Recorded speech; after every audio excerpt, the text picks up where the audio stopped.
আপনাদের বাড়ি কোথায়? হ্যাঁ, আচ্ছা, কি কি অসুবিধা আপনি একটু মুখে বলেন তো বাবা। এখানে ব্যথা করে, এই জায়গাটাতে ব্যথা। জি, আজকে কয়দিন? 15 দিন। মানে এত বেশি ব্যথা যে আমি এটা লাগাইতেও পারতেছি না, এত বেশি 15 দিন থেকে। আচ্ছা, ডায়াবেটিস আছে আপনার? জি না। আচ্ছা, ঠিক আছে। সাইফুল, এখন তুমি ওখানে মেশিনে যাও, মেশিনে দেখো, মেশিনে দেখো। আমি ফ্রিজ করতে বলে ফ্রিজ করো, ফ্রিজ করো।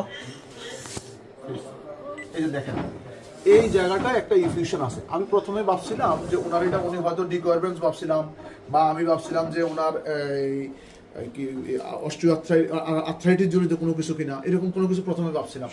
কিন্তু ওনার দেখলাম, বা প্রথমে এর আগে ভাবছিলাম যে কার্পাল টানেল সিনড্রোম কিনা। কিন্তু উনি যখন বললো এত সিভিয়ার পেইন এবং সেটা এত কম সময়ের হিস্ট্রি, আমরা আরেকটু দেখি। এদিকে দেখো, ওখানে নাও, ওখানে নাও, মেশিনে নাও, মেশিনে নাও।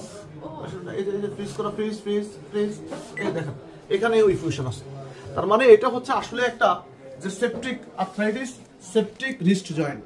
মানে আপনার এখানে একটা ইনফেকশন হয়েছে। হ্যাঁ, ইনফেকশন হয়ে এখানে ইনফ্লামেশন হয়েছে, জয়েন্টের মধ্যে ইনফিউশন হয়েছে, জয়েন্টের মধ্যে ব্যথা হচ্ছে। এই যে দেখেন, এত এই যে দেখো, দেখো, এই যে দেখা যাচ্ছে। এই সিম্পল একটা ছোট পরীক্ষা দিয়ে, এই ছোট একটা পরীক্ষা, মনে করেন সেটা 2 মিনিট লাগে। আমরা এই পরীক্ষা করতে কোনো টাকাও নি না। বাংলাদেশের সমস্ত জায়গা